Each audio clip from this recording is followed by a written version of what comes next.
இந்த விவசாயிகளுக்கான நிகழ்நிலை பயிற்சி வகுப்பின் தொடர்ச்சியாக இன்றைக்கு நாம் காண இருப்பது நலம் தரும் இயற்கை வேளாண்மை பற்றி. நம்ம எல்லாருக்குமே இது ஒரு தெரிந்த ஒரு பாட வகுப்பு தான். ஆண்டாண்டு காலமாக நம்முடைய முன்னோர்கள் இந்த வேளாண்மை முறையைத்தான் கடைபிடித்து வந்தாங்க. அதுல ஏற்பட்ட தொழில்நுட்ப வளர்ச்சி காரணமாக நம்ம பல்வேறு உத்திகளை கடைபிடித்து நம்ம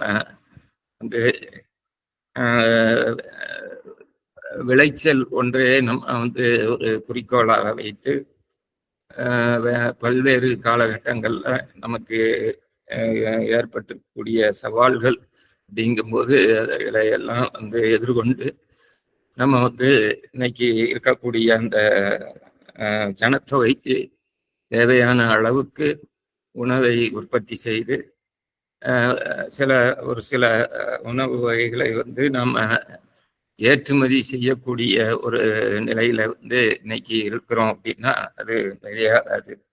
இருந்தாலும் நம்ம அந்த பழைய முன்னோர்கள் கடைபிடித்து வந்த அந்த வேளாண் முறையை நம்ம நினைத்து அதை செயல்பட வேண்டிய ஒரு கட்டாய நிலைக்கு இன்னைக்கு வந்திருக்கோம் அப்படின்னாலும் அதை நினைத்து பார்க்க வேண்டும். ஒரு நுண்ணிய காலநிலை மைக்ரோ கிளைமேட்னு சொல்லுவோம். இது என்ன அப்படின்னா அந்த பூமியில அந்த மண்ணுல இருக்கக்கூடிய மண்வாழ் உயிரினங்கள், குறிப்பா மண்புழு, அதே மாதிரி கண்ணுக்கு தெரியாத நுண்ணுயிர்கள், இதையெல்லாம் வாழ்வதற்கு ஏற்ற ஒரு சீதோஷ நிலை, வெப்பநிலையா இருந்தாலும் சரி, அதே மாதிரி ஈரப்பதமா இருந்தாலும் சரி, இதெல்லாம் ஏற்ற ஒரு சிறந்த ஒரு நிலையை மண்ணில் உருவாக்குறது. அதே மாதிரி ஒன்றுக்கு மேற்பட்ட பயிர்களை நம்ம சாகுபடிக்கு கொண்டு வர்றது, ஊடுபயிர் சாகுபடிக்கு கொண்டு. இது அதே மாதிரி பார்த்தீங்க அப்படின்னா மரங்கள், வயலை சுற்றி, வரப்புகளை சுற்றி மரங்களை பண்ணையில வளர்க்குறது. குறிப்பா நம்ம சமூக காடுகளா இருந்தாலும் சரி, அல்லது பழம் தரக்கூடிய பழமரங்களா இருந்தாலும் சரி, ஏதோ மரங்களை சுற்றி வைத்து அதை இது பண்றது. அடுத்து பார்த்தீங்கன்னா நம்ம சார்ந்து இருக்கக்கூடிய கால்நடைகள். இந்த கால்நடைகள் எதுக்கு அப்படின்னா அதுதான் நமக்கு ஒரு தேவையான அந்த ஈடுபொருட்கள், இயற்கை ஈடுபொருட்கள். குறிப்பா பசு, மாடு எல்லாம் பார்த்துக்கிட்டோம் அப்படின்னா சாணம், அதே மாதிரி அதனுடைய சிறுநீர், அந்த கோமியம், இது நமக்கு ஒரு அதிகமான அளவுக்கு பயன் கொடுக்கக்கூடியது. நிலத்துல போதுமான அளவுக்கு ஈரப்பதம் எப்பயுமே பாதுகாக்கப்படணும். அதே மாதிரி ஆண்டு முழுவதும் பயிர் சாகுபடி இருக்கிற மாதிரி ஒரு நிலை ஏற்படணும்.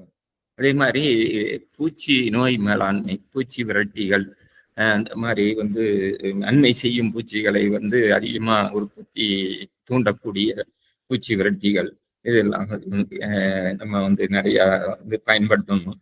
அதே மாதிரி பல வகைப்பட்ட பயிர், பல தானிய பயிர், மரப்பயிர், இதுகள்லாம் நம்ம கொண்டு வர்ற பட்சத்துலதான் இந்த விவசாய சிறப்பான முறையில இதெல்லாம் அடிப்படை கொள்கைகள் அப்படிங்கிற மாதிரியே நிர்ணயம் பண்ணி நமக்கு கொடுத்துருக்குறாங்க. இதெல்லாம் இருந்தாதான் அந்த இயற்கை விவசாயம் அப்படிங்கிறத நம்ம அதை உணர முடியும். சரிங்களா?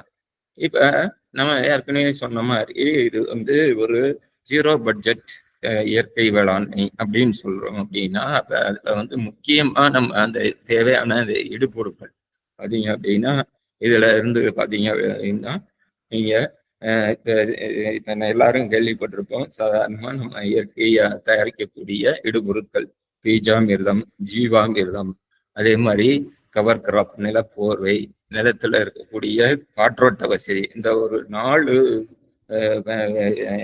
இதுகள் நம்ம சிறப்பா நம்ம பயன்படுத்த ஆரம்பிச்சாலே நம்ம நிலம் இயற்கை வேளாண்மைக்கு கொண்டு வந்துடலாம்.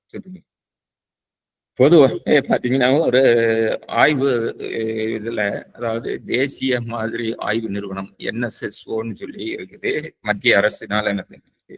அவங்க ஒரு ஆய்வுல என்ன சொல்றாங்க அப்படின்னா பார்த்தீங்க அப்படின்னா 70% விவசாய குடும்பங்கள் பார்த்தீங்க அப்படின்னா வரவை விட அதிகமான அளவுக்கு செலவு விவசாயத்துல பண்றாங்க.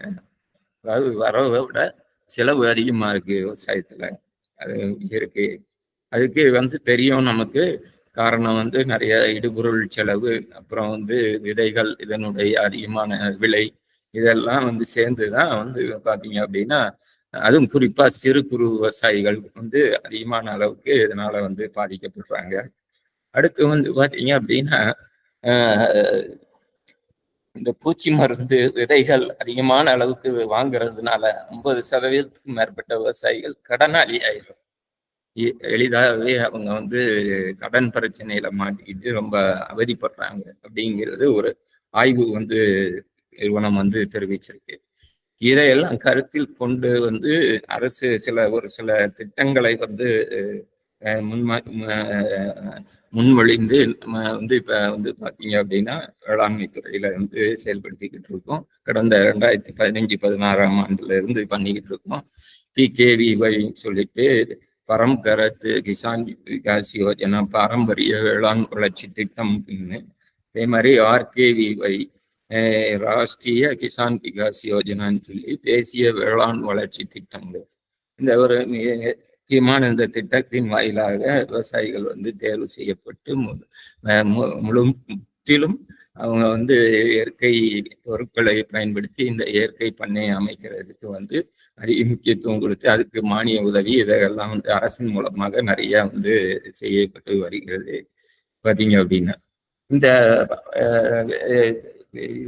இது பார்த்தீங்க அப்படின்னா ஒவ்வொரு மாநிலமும் அதை பயன்படுத்தி அவங்க பகுதியில இந்த இயற்கை வேளாண்மையை அதிகமான அளவுக்கு செயல்படுத்தல முனைப்புடன் இருக்கிறாங்க. இதுல நம்ம இந்தியாவை பொறுத்தளவுல பாத்தீங்கன்னா ஆந்திரா நல்ல ஒரு முன்னோட்டமான ஒரு நிலையில இன்னைக்கு இருக்குது. அதை தொடர்ந்து பாத்தீங்கன்னா குஜராத், இமாச்சல பிரதேசம் போன்ற மாநிலங்கள் சிறப்பாக செயல்பட்டுக்கிட்டு வருகிறது. நம்ம பகுதியிலையும் தமிழ்நாட்டிலையும் ஒரு சில முன்னோடி விவசாயிகள், அதே மாதிரி பார்த்தீங்க அப்படின்னா ஒரு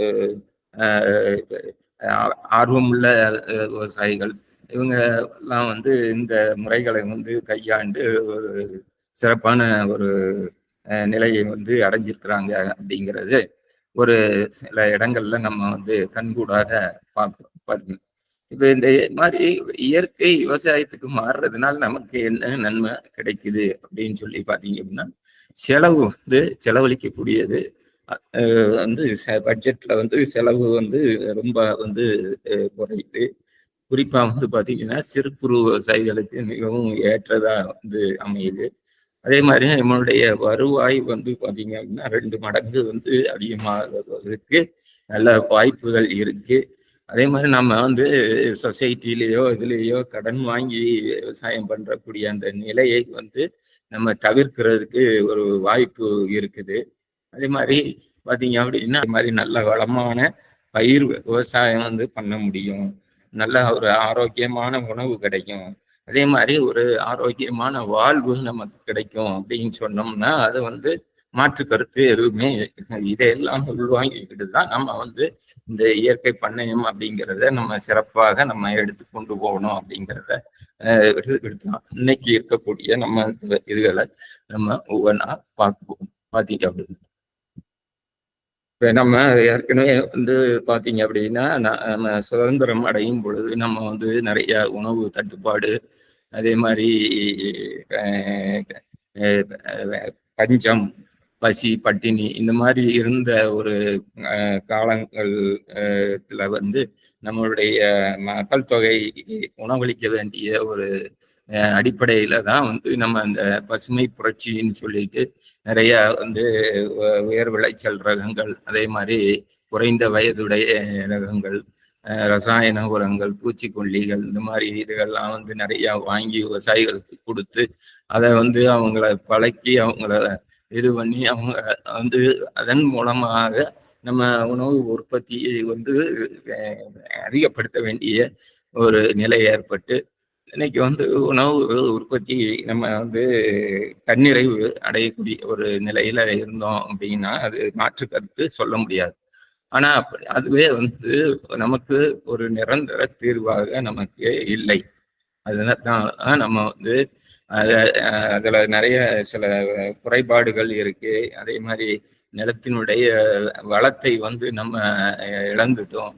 இதுல இந்த மாதிரி வந்து சில பாதிப்புகள்லாம் நமக்கு ஏற்பட்டதை இது பண்ணி அப்பயே வந்து அதுல இருந்து ஒரு பிரிந்து சென்று அவங்க வந்து அவங்களுடைய விவசாயத்தை காப்பாற்ற வேணும் அப்படிங்கிற அந்த மண்ணை வந்து வளமான மண்ணை வந்து தக்க வைக்கணும் அப்படிங்கிற அந்த குறிக்கோள்ல ஒரு சிலர் வந்து இயற்கை விவசாயத்தை அந்த காலத்துல இருந்து பண்ண மேற்கொண்டு அதுல வந்து ஒரு முன்னோடி விவசாயியா இருந்து வெற்றியாளர்களா இருந்து இன்னைக்கு வந்து சிறப்பான முறையில அந்த இயற்கை விவசாயத்தை வந்து நடத்திக்கிட்டு இருக்கிறாங்க அப்படின்னா அதுக்கு வந்து நம்ம நன்றி சொல்லத்தான் செய்ய வேண்டும்.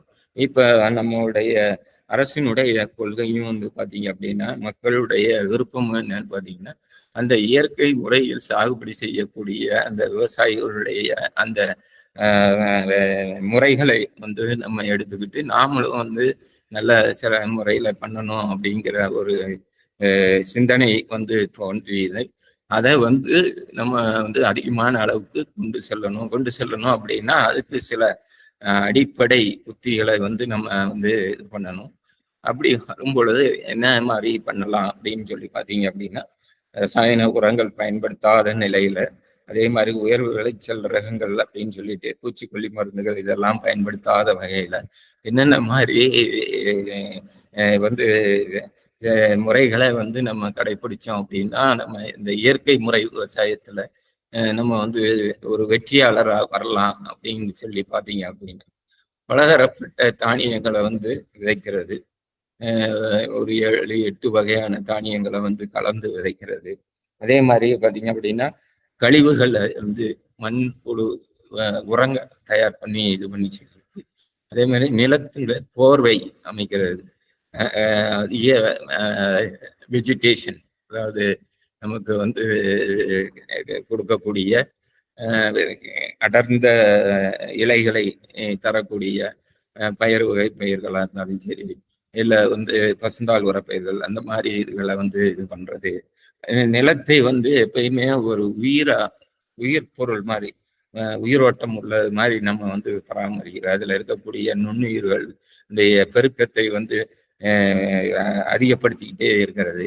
அதே மாதிரி மரங்கள் வளர்க்கிறது, பசுந்தாள் உரம் வந்து உற்பத்தி செய்கிறது, பஞ்சகாவியா இந்த மாதிரி வந்து ஒரு வளர்ச்சி யூக்கிகள், அதே மாதிரி பூச்சி விரட்டிகள் இந்த மாதிரி இதுகள்லாம் நம்ம வந்து பயன்படுத்துகிற பட்சத்தில் அந்த வேளாண்மைக்கு தேவையான வந்து சத்துக்கள் உரச்சத்துக்களாக இருந்தாலும் சரி அதே மாதிரி பயிர் பாதுகாப்பு இருந்தாலும் சரி இதெல்லாம் வந்து நம்மளால கொடுக்க முடியும் அப்படிங்கிறது ஒரு ஒரு நம்ம பரிச்சாத்த முறையில நம்ம ஒரு சில முன்னோடி விவசாயிகள் வந்து அதுல வந்து வெற்றி அடைந்திருக்கிறாங்க. இப்ப அதைத்தான் நம்ம வந்து எடுத்துக்கொண்டு நம்ம வரக்கூடிய காலங்கள்ல நம்ம இந்த இதை வந்து ஒரு பாதுகாப்பான ஒரு சமநிலையான ஒரு சாகுபடி முறைய இந்த இயற்கை வேளாண்மையில நம்ம பண்ண பார்த்தீங்க அப்படின்னா இப்ப அதுல முதலாவதா வந்து நமக்கு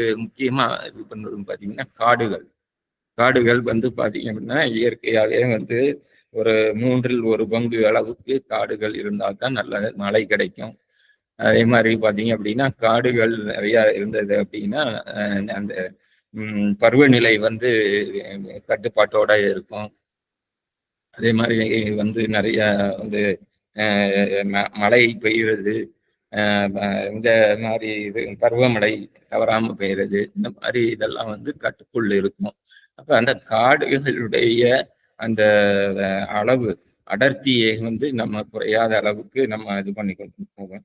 அதே நேரம் காட்டுல இருந்து கிடைக்கக்கூடிய பொருட்கள் பார்த்தீங்கன்னா குறிப்பா வந்து அந்த இலைதலைகள் இது எல்லாமே வந்து சிறப்பான முறைக்கு உரங்களாக, இயற்கையான உரங்களாக வந்து மாற்றம் அடைஞ்சு நமக்கு இது பயன் தரக்கூடிய வகையில பண்ண போகுது.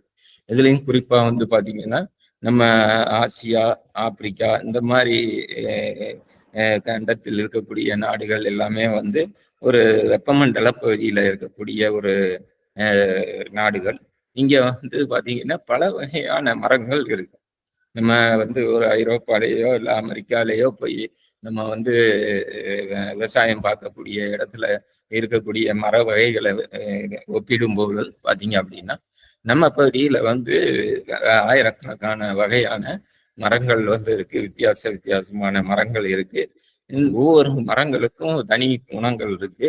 அந்த இதெல்லாம் நம்ம வந்து பயன்படுத்தி தான் அது வந்து கிடைக்கக்கூடிய அந்த பொருட்கள் எல்லாத்தையுமே வந்து நம்ம சிறந்த முறையில நம்ம பயன்படுத்துற பட்சத்துல இதுக்கு தேவையான அந்த எல்லாமே வந்து கிடைக்கும்.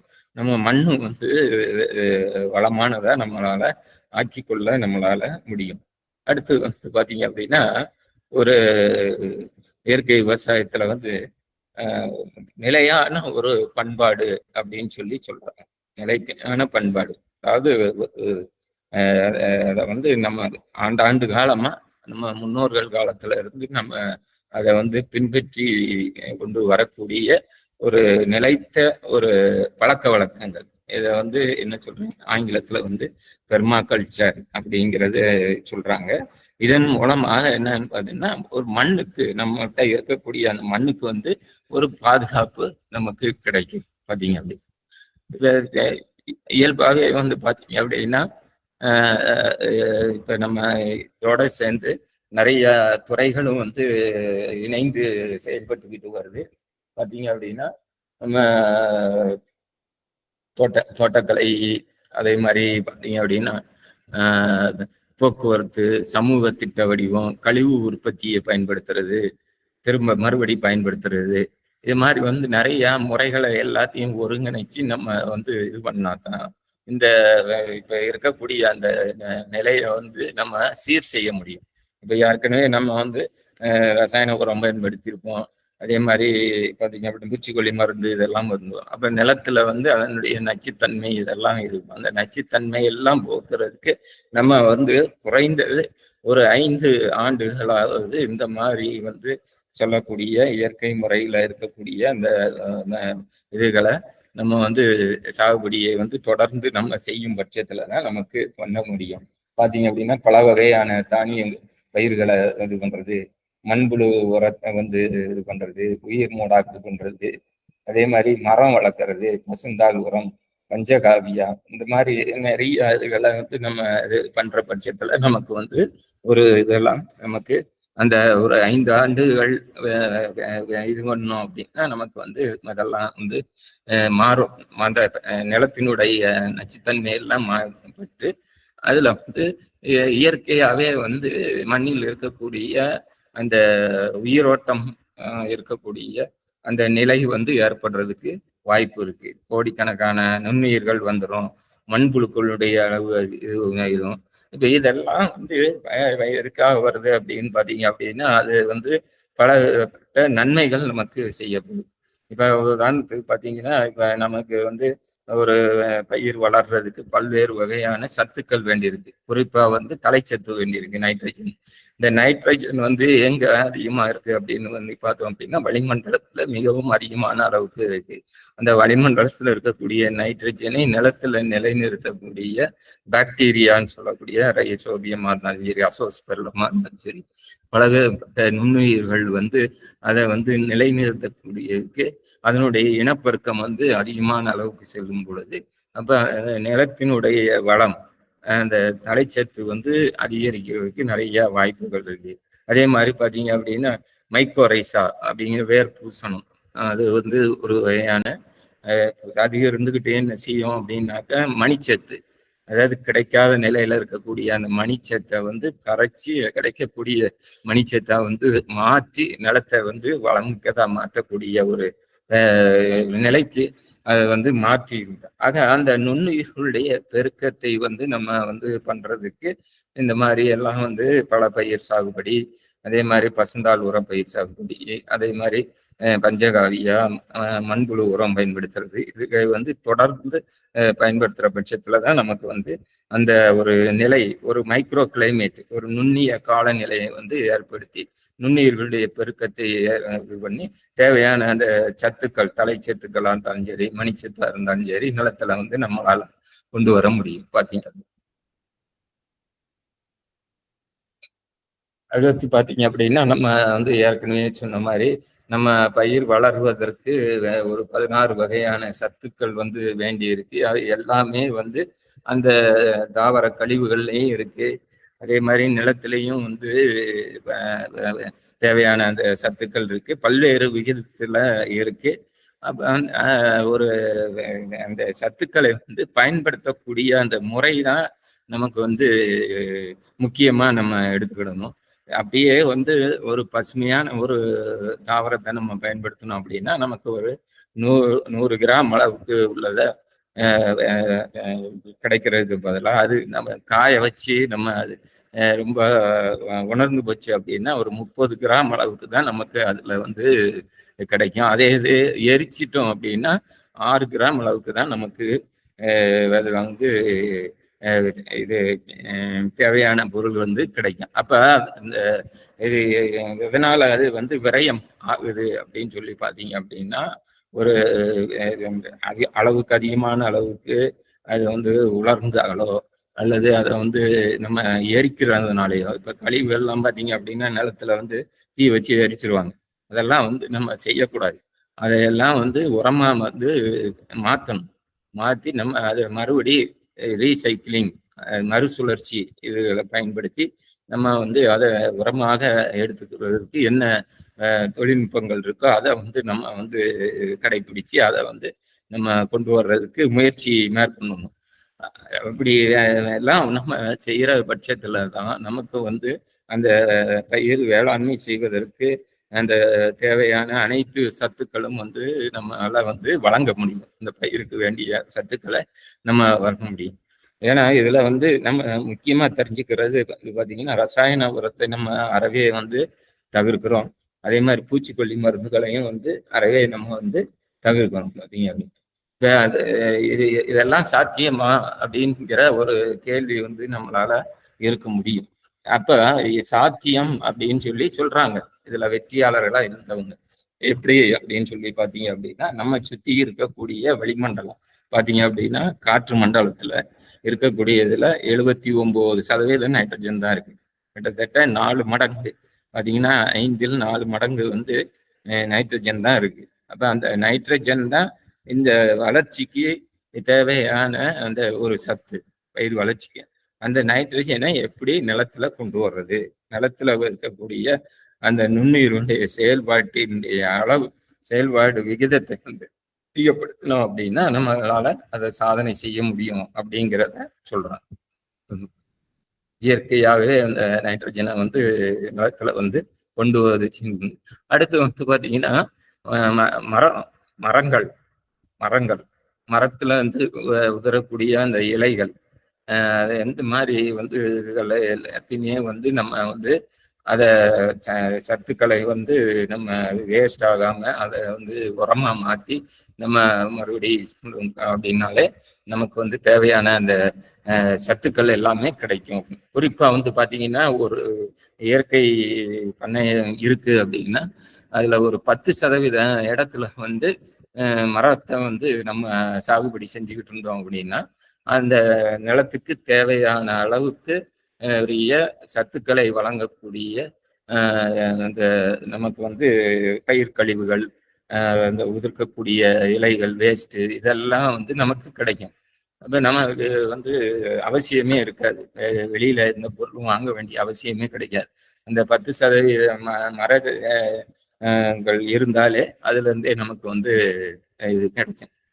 அடுத்து வந்து பாத்தீங்க அப்படின்னா இந்த பசுந்தாள் உரம் வந்து பயிரிடக்கூடிய இதை வந்து போல்டர் அப்படிங்கிற ஒரு இயற்கை விவசாய விஞ்ஞானி, அவருடைய பேரே தான் இதுக்கு வச்சிருக்கிறாங்க. அவர் என்ன சொல்றாரு அப்படின்னு சொல்லி பாத்தீங்கன்னா குறிப்பா வந்து இந்த பனிக்காலங்கள்ல, பனி இருக்கக்கூடிய காலங்கள்ல நெருக்கி வளரக்கூடிய அடர்ந்து நமக்கு இது இலைதலைகளை கொடுக்கக்கூடிய பசுந்தாள் உரங்களை வந்து அதை நம்ம வந்து பயிரிடணும். பயிரிடும் பொழுது அதிகமான அளவுக்கு நமக்கு அதுல வந்து நன்மைகள் கிடைக்குது அப்படிங்கிறத வந்து சொல்லி கொடுத்துருக்காங்க. அப்ப இது அதுக்கு ஒரு முறையவும் அவர் வந்து சொல்றார். எப்படின்னா, ஒரு ஏக்கருக்கு 21 கிலோ நீங்க விதை வந்து போடுங்க. பல்வேறு விதைகள் இருந்து இப்ப வந்து பாத்தீங்கன்னா தானிய விதைகள் அப்படின்னு சொல்லி எடுத்துக்கிட்டீங்க அப்படின்னா அதுல வந்து ஒரு 5 கிலோ நீங்க வந்து செலக்ட் பண்ணுங்க. குறிப்பா சோளம், மக்காச்சோளம், அதே மாதிரி கம்பு, சாமை, திணை, வரகு, இந்த மாதிரி இதுகள்லாம் வந்து சேர்த்து மொத்தத்துல அதுல ஒரு 4 கிலோ வந்து எடுத்து கொடுங்க.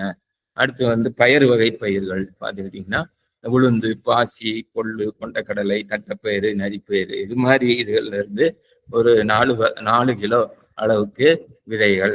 அது அடுத்து எண்ணெய் வித்து பயிர்கள், எள்ளு, வேர்க்கடலை, சூரியகாந்தி, கடுகு, ஆமணக்கு, இதுல இருந்து ஒரு 5 கிலோ அளவுக்கு விதைகள். அதே மாதிரி நறுமண பயிர்கள், வாசனை பொருட்கள் கொடுக்கக்கூடிய பயிர்கள், வெந்தயம், சீரகம், கொத்தமல்லி, இந்த மாதிரி இருக்கக்கூடிய இதுல இருந்து ஒரு 3 கிலோ அளவுக்கு விதைகளை எடுத்துக்கோங்க.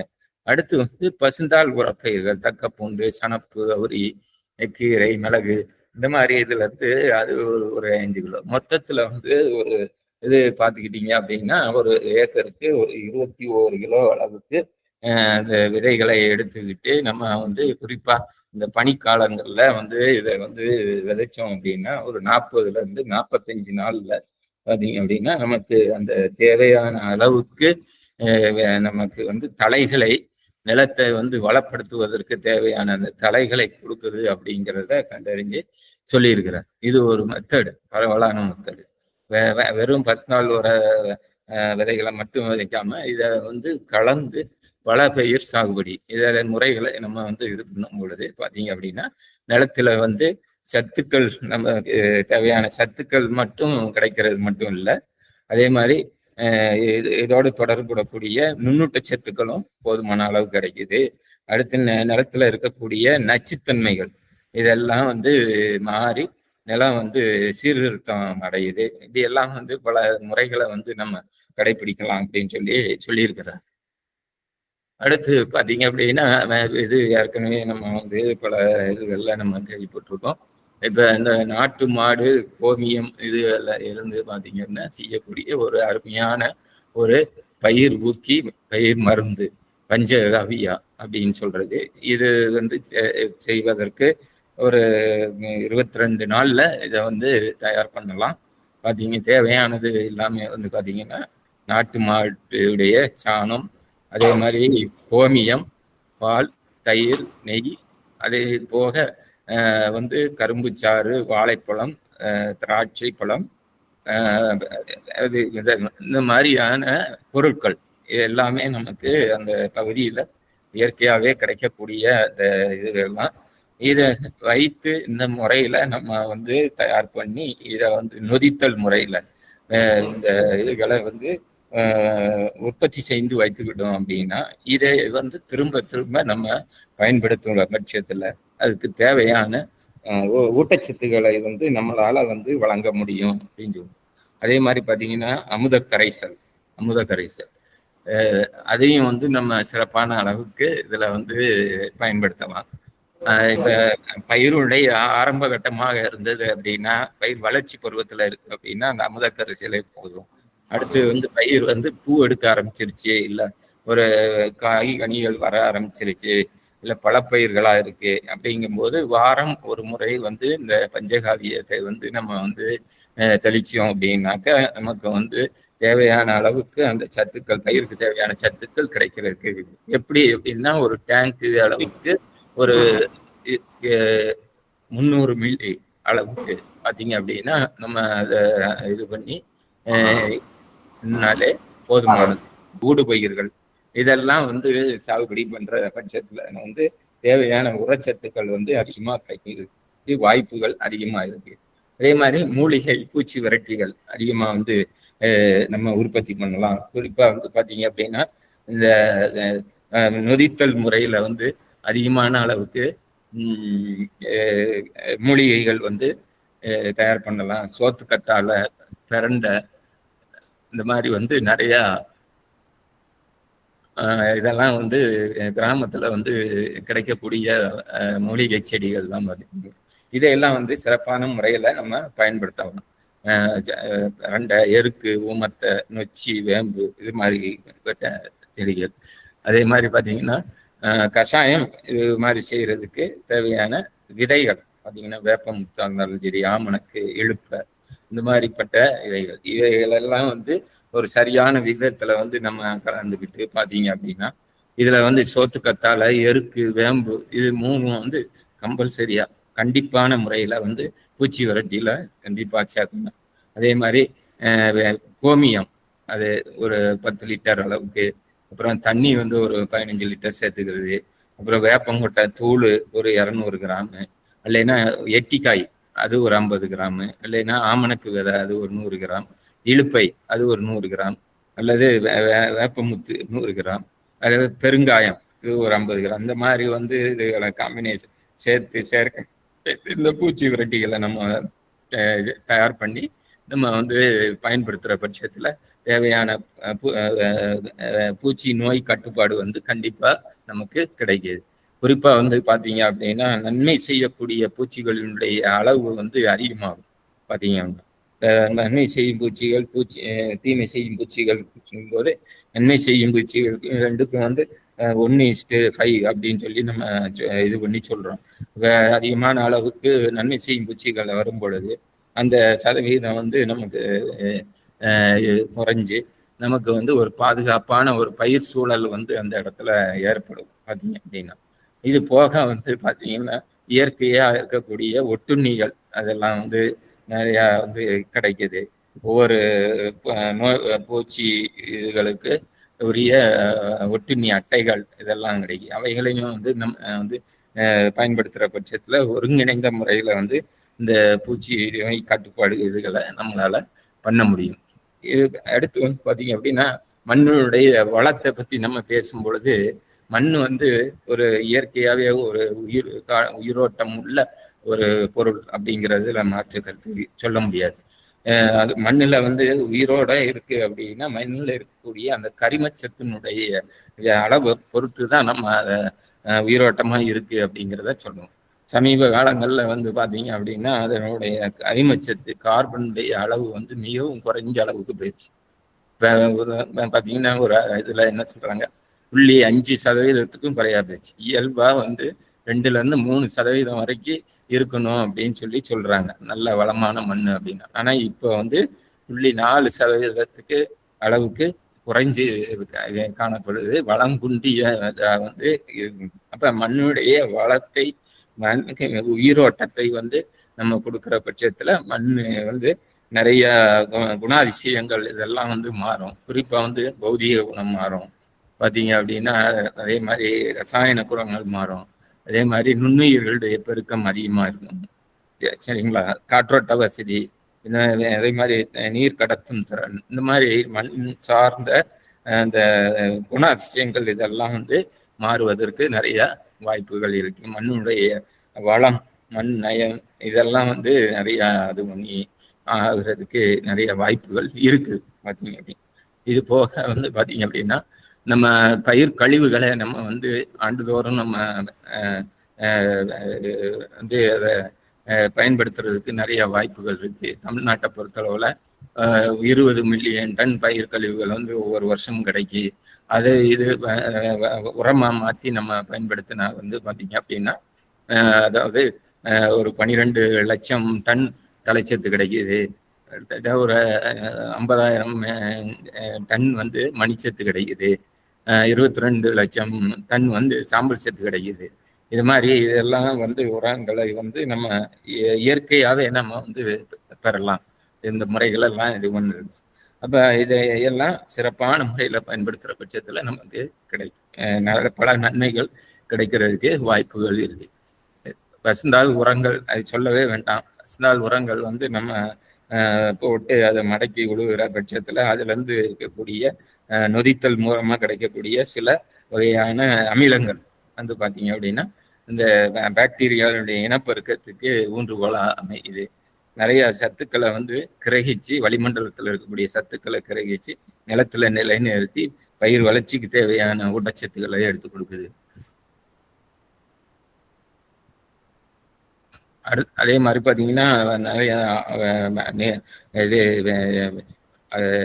வேர் பகுதி அதிகமாக இருக்கக்கூடிய தாவரங்கள், அதே மாதிரி வேறு குறைந்த ஆழம் இருக்கக்கூடிய பயிர்கள் ரெண்டையும் கலந்து பயிராக இருக்க முடியும். அப்போ ஆழமான பகுதியில் இருக்கக்கூடிய உரச்சத்துக்களை அந்த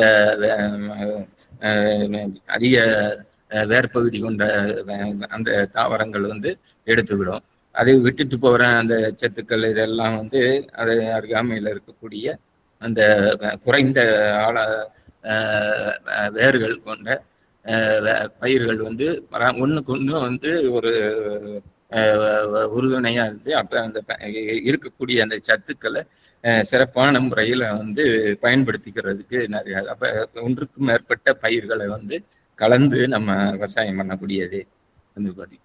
அதே மாதிரி ஒரு சில உளவியல் முறைகளை கடைபிடிக்கிறதுனாலே நம்ம வந்து மண்ணுடைய வளம் வந்து அதிகமான அளவுக்கு நம்ம அந்த இயற்கை விவசாயத்துல கொண்டு வர முடியும் பார்த்தீங்க அப்படின்னா. இப்போ அது மூலமா வந்து கிட்டத்தட்ட ஒரு ஆண்டுக்கு வந்து பார்த்தீங்கன்னா 2-3 டன் வரைக்கும் கரிம பொருளை வந்து நிலத்துல வந்து சேமிக்க நம்மளால முடியும். குறிப்பா வந்து மூடு பயிர்கள், பயிர் வகை பயிர்களை வந்து நம்ம சாகுபடி பண்றது, பயிர் சுழற்சி பண்றது, அதே மாதிரி உரங்களை வந்து நம்ம அந்த இயற்கை உரங்களை வந்து வந்து சிறப்பான முறையில் பயன்படுத்தும். குறிப்பாக கால்நடை கழிவுகளாக இருந்தாலும் சரி, பயிர் கழிவுகளாக இருந்தாலும் சரி, பசுந்தாள் உரங்களாக இருந்தால் சிறப்பான முறையில். எல்லாத்துக்கும் மேலாக வந்து பார்த்தீங்க அப்படின்னா காடுகள் வளர்க்கணும். காடுகள் தரிசு நிலமா இருக்குது, இல்லை நிலத்தினுடைய அந்த ஓரக்கால் வரப்பு இந்த மாதிரி இதுகளில் இது பண்ணோம் அப்படின்னாலே அதுலேருந்து கிடைக்கக்கூடிய இலைதலைகள் இது எல்லாமே வந்து தேவையான கரிமப்பொருள், தலைச்சத்து, எல்லா சத்துக்களையும் நமக்கு கொடுக்கணும். ஒரு வருஷத்துக்கு வந்து பார்த்தீங்கன்னா கிட்டத்தட்ட ஒரு ஹெக்டருக்கு 800-இருந்து 1000 கிலோ வரைக்கும் நம்ம கரிமப்பொருள் வந்து சேர்க்க முடியும். அதே மாதிரி பார்த்தீங்க அப்படின்னா நம்ம ஒரு இது கரிமப்பொருள் வந்து என்னன்னு பார்த்தீங்க அப்படின்னா இப்போ அளவு வந்து ஒரு மேற்பகுதியில் இருக்கக்கூடிய அந்த நிலத்தின் மேற்பகுதியில் இருக்கக்கூடிய இதில் எவ்வளவு குறைஞ்சிருக்கு அப்படின்னு சொல்லி பார்த்தீங்கன்னா கிட்டத்தட்ட 50 விழுக்காடு.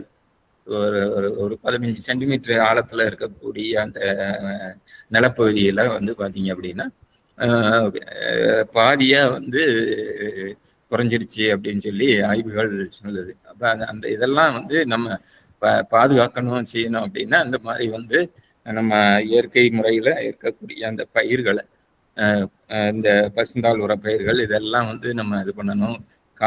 காடுகள், மரப்பயிர்கள் இது சாகுபடி செய்கிறத வந்து அவசியம் மேற்கொள்ளும். குறிப்பா வந்து பாத்தீங்கன்னா நம்ம ஒரு உரமா இருக்கு, அதாவது குப்பையா இருக்கட்டும், இல்ல வந்து ஒரு மண்புழு உரமா இருக்கட்டும், இயற்கை சார்ந்த ஏதாவது அதை ஈடு செய்வதற்கு தேவையானது நம்ம கொடுப்பது கிடையாது. அது ஒண்ணு.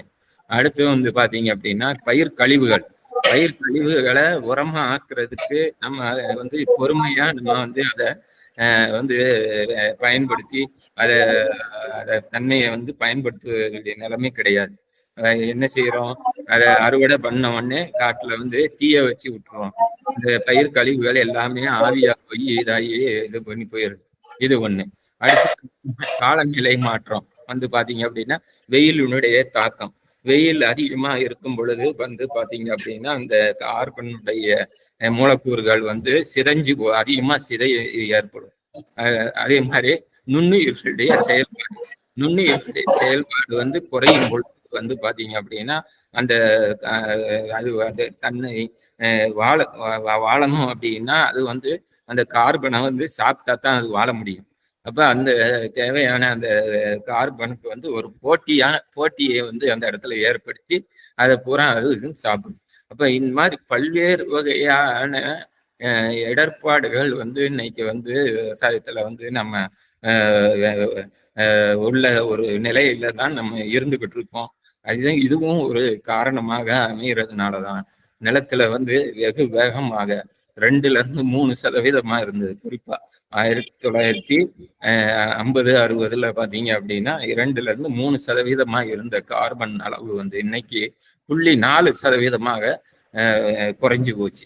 சரிங்களா? இந்த மாதிரி வந்து கார்பனுடைய அளவு குறையும் பொழுது என்னன்னா பாதிக்கும். மறைமுகமாக ஈல்டு அந்த மகசூல் வந்து குறைய ஆரம்பிச்சிடும். சரிங்களா? அதனாலதான் நம்ம வந்து அதுக்கு ஒரு எச்சரிக்கை செய்யக்கூடிய விதமாக அதனுடைய தாக்கத்தை வந்து உணர்ந்து அதை சரி செய்யக்கூடிய ஒரு நடவடிக்கையாகத்தான் நம்ம வந்து கார்பனை வந்து சேமிக்கணும். சேமிக்கிறதுக்கு உண்டான உத்திகளை நிச்சயமா இந்த இயற்கை பண்ணையத்துல கொண்டு வரலாம், பண்ண முடியும் அப்படிங்கிற கருத்தை வந்து வலியுறுத்தணும். சரிங்களா? இந்த பாக்டீரியல் கல்ச்சர் உபயோகிச்சா பஞ்சகாவியா எல்லாம் உபயோகப்படுத்த வேண்டாமா? பஞ்சகாவியா, அமுதக்கரைசல் இயற்கையாவே வந்து அந்த பஞ்சகாவியாவுடைய பாக்டீரியா எல்லாமே வந்துருது. அசோஸ்பைரில்லம், பாஸ்போபாக்டீரியா, அசிடோபாக்டர், இந்த மாதிரி எல்லாம் இதுமே இருக்குது, தேவையான அளவுக்கு இருக்குது. அப்ப நம்ம வந்து வெளியில போய் நம்ம வாங்கி அதை பயன்படுத்தணும், செய்யணும் அப்படிங்கிற ஒரு நிலை வந்து ஏற்படாது. அப்ப அத வந்து ஒரு செலவு சிக்கனம் வந்து நம்ம அதை பண்ண முடியும் நம்மளால. அதனாலதான் அந்த இதை வந்து பஞ்சகாவியா அதுவும் வந்து நம்மளே தயார் பண்ணி நாமளே வந்து அதை வாரம் ஒரு முறை, அதை மறக்காம நம்ம இல்லைன்னா 2 வாரத்துக்கு ஒரு முறை அவசியம். அந்த பயிரினுடைய நிலையை பொறுத்து வளர்ச்சி நிறையா இருக்கு அப்படின்னா அதுல வந்து நம்ம வந்து ஒரு வாரத்துக்கு ஒரு தடவை நம்ம பண்ணிக்கலாம். சரிங்களா? பெரிய மரப்பயிர்களா இருக்கு, இல்ல ஒரு பழப்பயிர்கள் அந்த மாதிரி இருக்கு அப்படின்னா ஒரு 15 நாளைக்கு ஒருக்க நம்ம அதை பயன்படுத்தினாலே போதுமானது. தேவையான உயிர்கள், இந்த நன்மை தரக்கூடிய தலைச்சத்தை சேமித்து கொடுக்கக்கூடிய அந்த உயிர்கள் வந்து போதுமான அளவு பஞ்சகாவியாவிலேயே இருக்குது. நமக்கு உரச்செலவை கொஞ்சம் நம்ம வந்து மிச்சப்படுத்துவதற்கும் ஒரு வாய்ப்பு இருக்கு பஞ்சகாவியா தொடர்ந்து பயன்படுத்துறதுனால இன்னைக்கு உள்ள சூழ்நிலைகள். அதாவது மொத்தமா நம்ம வந்து மாறணும் அப்படிங்கிறது நம்ம சொல்ல வரல. சரிங்களா? இன்னைக்கு வந்து நம்ம உற்பத்தி திறன், அதே மாதிரி வந்து பார்த்தீங்கன்னா நம்மளுடைய உற்பத்தி இதெல்லாம் வந்து நல்லா போய்கிட்டு இருக்குது. இப்போ திடீர்னு நம்ம இயற்கை பண்ணையத்தை சொல்றோம், இயற்கை பண்ணைய நம்ம கடைப்பிடிச்சா நம்ம வந்துடும் அப்படின்னு நினைச்சு நம்ம உடனே வந்து அதை மாற்றத்தை கொண்டு வரணும் அப்படின்னு நினைக்க வேண்டிய அவசியம் கிடையாது. நீங்க 10 ஏக்கர் வச்சிருக்கீங்க அப்படின்னா அந்த 10 ஏக்கர் உடனே செய்ய வேண்டிய அவசியம் கிடையாது. ஒரு 2 ஏக்கர் இல்லை 3 ஏக்கர் நீங்க அதை வந்து மாற்றத்தை ஏற்படுத்தி அது நல்ல திருப்தி அளிக்கிற பட்சத்துல தான் அடுத்து இருக்கக்கூடிய நம்ம அந்த ஏரியாவையும் நம்ம மாற்றி நம்ம அந்த இதுக்கு கொண்டு வரணும். சரிங்களா? இப்போ அப்படி செய்யும் தான் நமக்கு அது நல்ல ஆலோசனை உள்ளதா வரும். உடனே நம்ம வந்து செஞ்சோம் அப்படின்னா திடீர்னு பண்ணும் பொழுது ஏற்கனவே இந்த பக்கத்தில் நம்ம இதில் பார்த்த மாதிரி திடீர்னு ஈல்டு விஷயத்தில் குறைவு ஏற்பட்டு நமக்கு அதனால ஒரு விரக்தி ஏற்படலாம், பாதிப்பு ஏற்படலாம்.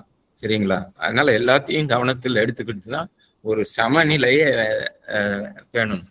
நம்ம அதை உற்பத்தி செய்யக்கூடிய அந்த திறன் வந்து பாதிச்சிடக்கூடாது, உற்பத்தி அளவும் பாதிச்சிடக்கூடாது. அதே நேரத்தில் நிலத்தினுடைய வளமும் குறைஞ்சிடக்கூடாது. நம்ம அதுலேயும் கவனம் செலுத்தணும். அதே மாதிரி நம்மளுடைய இடுபொருள் செலவு இதுகளையும் வந்து நம்ம வந்து எவ்வளவு குறைக்க முடியும், குறைச்சி அதிகமான அளவுக்கு உற்பத்தியை எடுக்க முடியும் அப்படிங்கிற ஒரு கண்ணோட்டத்துல தான் நம்ம அந்த இயற்கை வேளாண்மையை வந்து கூடுதல் பரப்பளவுல நம்ம கொண்டு வரணும். அது நமக்கு ஒரு பாதுகாப்பான ஒரு முறை.